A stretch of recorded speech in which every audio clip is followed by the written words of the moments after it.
વાત કરીએ દક્ષિણ ગુજરાતની, તો દક્ષિણ ગુજરાતના વાતાવરણમાં પણ અચાનક પલટો જોવા મળી રહ્યો છે। ડાયમંડ સિટી સુરતની વાત કરવામાં આવે તો સુરત શહેરના અનેક વિસ્તારોમાં કમોસમી વરસાદ પડ્યો છે, જેને લઈને વાત કરવામાં આવે તો અનેક ભાગોની વાત કરીએ। ઉધના, ડિંડોલી અને પાંડેસરા સહિતના વિસ્તારોમાં વરસાદ પડ્યો હતો। ગઈકાલે રાતથી જ વાતાવરણમાં અચાનક પલટો જોવા મળ્યો। ગઈકાલે રાત્રે પણ વરસાદી ઝાપટા પડ્યા હતા।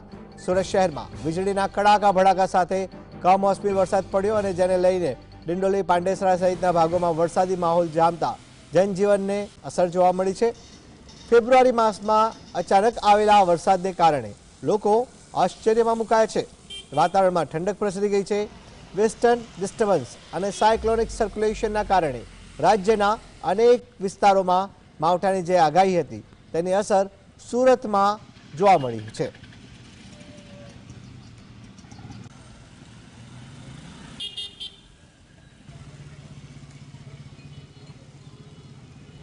વધુ જાણકારી માટે ફોન લાઈન પર જોડાયા છે સંવાદદાતા સાહિશ। સાહિશ, જણાવશો, ગઈકાલે રાતથી જ અચાનક વાતાવરણમાં પલટો અને કમોસમી વરસાદ પડ્યો છે, શું છે વધુ જાણકારી?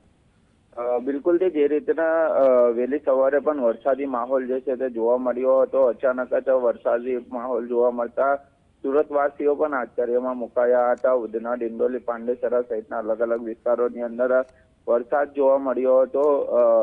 જે રીતના વરસાદી માહોલ જોવા મળ્યો હતો તેને લઈને ઠંડક જેવું વાતાવરણ હાલ પણ જોવા મળી રહ્યું છે, પરંતુ જે રીતના ઠંડીનું વાતાવરણ છે અને તેની વચ્ચે વરસાદ જોવા મળ્યો હતો ત્યારે સુરતી લાલાઓ પણ જે છે તે આશ્ચર્યમાં મુકાયા હતા। ત્યારે જે રાતથી જ છૂટોછવાયો વરસાદ અને વહેલી સવારે 5 થી 6 વાગ્યા દરમિયાન જ જે વરસાદ પડી રહ્યો હતો અને વીજ કડાકા પણ બોલાઈ રહ્યા હતા। જે વરસાદ પડી રહ્યો હતો એવું લાગી રહ્યું હતું કે ચોમાસાનું જે સિઝન છે તેવું ચાલી રહ્યું હોય તે રીતની સ્થિતિ જોવા મળી હતી, પરંતુ જે વરસાદી માહોલ અલગ અલગ વિસ્તારોમાં જોવા મળ્યો છે ત્યારે સુરતવાસીઓ પણ જે છે તે આ વરસાદને લઈને આશ્ચર્યમાં મુકાયા છે। સાહિશ, આપ જોડાયા, આપનો આભાર। તો દાહોદની વાત કરીએ, દાહોદ જિલ્લાના દેવગઢ બારિયા પંથકમાં